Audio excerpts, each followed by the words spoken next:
Could it be that bullet points are not so bad after all? Bullet points in PowerPoint slides are often criticized and have been accused of causing death by PowerPoint.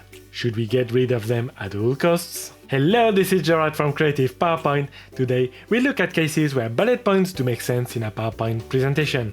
And before coming to that, we first need to understand why they are criticized. Yes, it has been said millions of times, bullet points are boring visually. But most of the time, you're doing a presentation to convey a message and not to flex on your design skills. So why are bullet points a problem? They are a problem because of a phenomenon called habituation. What's habituation? Habituation refers to how your brain ignores regular or continuous stimuli after a certain period of time. People who live close to a railway end up not hearing the trains anymore. Not because they become deaf, but because their brain learns to ignore the sound stimuli of the train passing. Likewise, if you're always using the same design in your slides, your audience can gradually stop paying attention to them. So after all, the problem is not that bullet points are boring. Every design, even top-notch, if used for long enough, will eventually become boring and fail to captivate the audience's attention. Bullet points are no exception. The second reason bullet points may be problematic is that they are bad at conveying a hierarchy. Are you sure of that? Yes.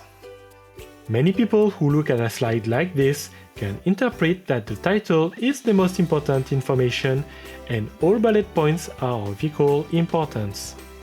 Now look at this other slide. Many people could interpret that this bullet point could be of less importance than the others and pay little attention to its content. In 2003, this type of misunderstanding was one of the causes of the Space Shuttle Columbia disintegration, which killed 7 people.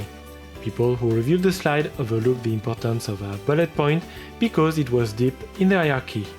The third reason bullet points are bad is that subconsciously, speakers often design their bullet lists as speaker notes and they forget that the slides are not for themselves, but they should be visual aids for their audience.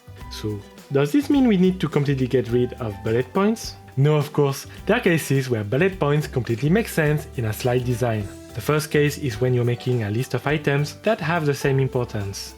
For example, we've got here a list of payment methods.